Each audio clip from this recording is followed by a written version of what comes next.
You are now listening to Handsome Reads.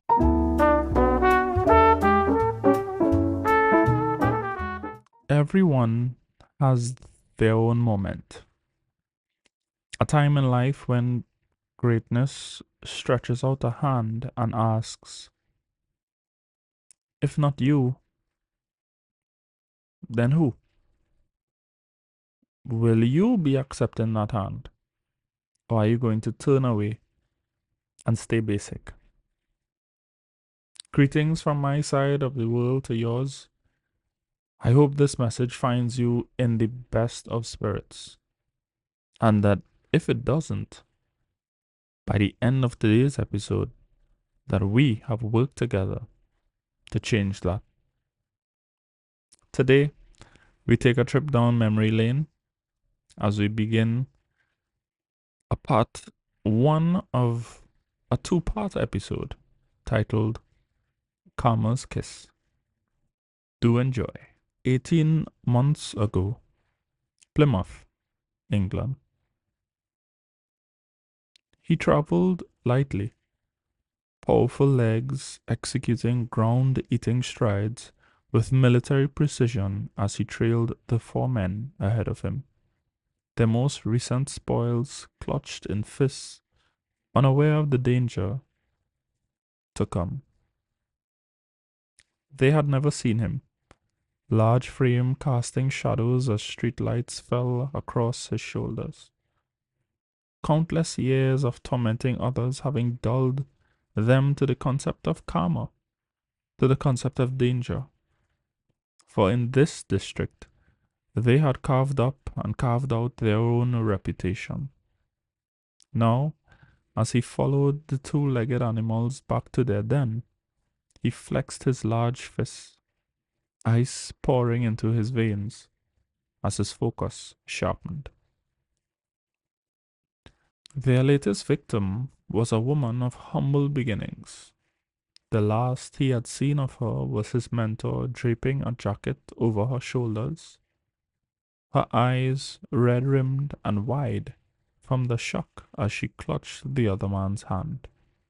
Today, however, would turn out to be her lucky day, for she would soon find herself the benefactor of £1 million, as well as a house in her own name. Tonight, ironically, was the most fortunate of muggings. He heard them whooping and hollering as they nudged one another, high off of their success, his mercy plummeting to sub-zero in response. Exhaling deeply, he moved deeper into the shadows as they rounded the corner, leading back to their hideout. The door slammed loudly, the force of their reckless abandon leaving the door wobbling on its already rusted hinges, while calls for champagne and drugs ran out, stolen belongings tossed in the corner. There were no more than 3 fistfuls, made up mostly of costume jewelry and sparse trinkets of family heirlooms the woman had been on her way to pawn. Now, the hunter slid over the low wall and into the cluster of trees to the left of the yard, squatting down to wait, his eyes just below the tips of the leaves around him. He waited for the adrenaline to leach out of their bodies, waited for the smell of the drugs they were preparing to engage in to reach where he lay in wait. He had waited for more than a year. What was another hour? That hour crawled by achingly slow. No sound of crickets or other night creatures reaching his ears. He had slept in the silence, closing his eyes for a power nap until the sound of broken glass had them snapping open. In this part of the neighborhood, such sounds were commonplace. Rows of mostly abandoned houses in need of a touch of gentrification. Laughter followed shortly on the heels of the broken glass. Time to hunt, he thought to himself, straightening from his position, stretching slightly stiff legs before making his way up the length of the driveway. Cracking the knuckles of each hand, he rolled his neck before lifting his hand to knock on the front door that had seen better days. Curses reached him from the other side of the door before it was yanked open, bringing him chest to face with one of the inhabitants. The thief looked up, swallowing reflexively, as even through his bloodshot eyes, he got a look at the man standing before him. Yeah, he slurred through tobacco-stained teeth. Looking for Donnie? Who's doing the asking? The shorter man asked. The hunter shot out an arm, first catching the thief in the solar plexus before wrapping his fingers around the pale throat in a vice grip. The other man gurgled, slapping at the arm around his neck, bloodshot eyes bugging out as he was walked backwards, heels holding no purchase as this stranger, with dark grey eyes, marched through the house, each step quiet, atop the carpeted floor. Over the hulking man's shoulder, the door slowly swung closed. He exploded into the room, keeping his first victim in front as the remaining occupants in the room gave shouts of surprise. Having observed them for some time, he already knew they carried only 2 guns amongst the 4 of them. One on the hip of the man who had answered the door, a revolver that now lay in the bushes. It was simply a matter of neutralizing the other, he thought, scanning the room for the leader of this merry bunch. Squeezing even harder on the neck within his grasp, he felt no compassion for the squeal that escaped past that bruised airway. To the right of the room, the leader, James, stumbled out, his gun drawn as he attempted to pull up his jeans with his free hand, his body bearing lipstick prints as well as the evidence of a quickly fading erection.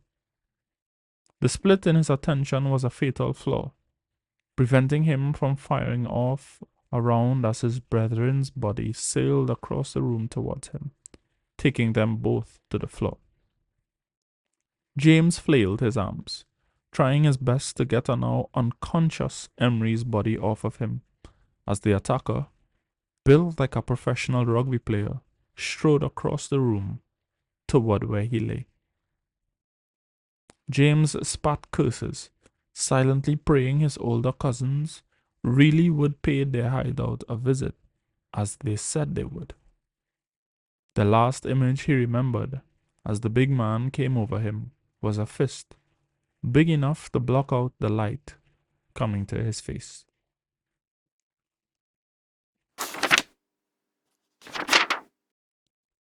He struggled with the urge to strike again, looking over his shoulder at the 2 conscious occupants as they sat frozen on the couch. "Don't you move," he ordered coldly, the promise of violence bright in his eyes. He dragged the 2 men from the ground to dump them unceremoniously onto the couch. "What the f—" James shouted, regaining consciousness as a slap was administered to his lax face. "Hello, James." "The f is you?" James asked, teeth red as he spat on the ground at his feet. "You don't remember me, do you?" the stranger asked. "We never met before, bruv." "Of course you would say that. After all, I didn't look quite like this the last time we spoke." "Do you know who you're messing with?" the leader sneered. his confidence beginning to leak into his peers seated at his side, making the others sit up just a little bit straighter as they recovered from fear's paralysis. You stabbed me once, the stranger offered. We stab lots of people, bruv, James replied, drawing a laugh from his companions. The laughter died as their unwelcomed guest pinned them with a stare before pushing to his feet. We were never formally introduced, the intruder with the Russian accent spoke. My name is Aleksei Oraniov, and it seems you are the one I am to thank for this scar, he continued, lifting the hem of his black long-sleeve shirt to expose a scar over a now well-defined abdominal wall. And so what? Looks like you survived. What? Did you bring dear old daddy with you? James asked, standing up as he drew a knife from beneath the couch's cushion. No, Aleksei replied with a cold smile. He is only here to watch. What fun it would be to take all their weapons away. None at all, he thought to himself. The heat of a bullet burned him before he even heard the roar of the gun going off behind him. To be continued. Yes, I know. The episode has ended way too soon.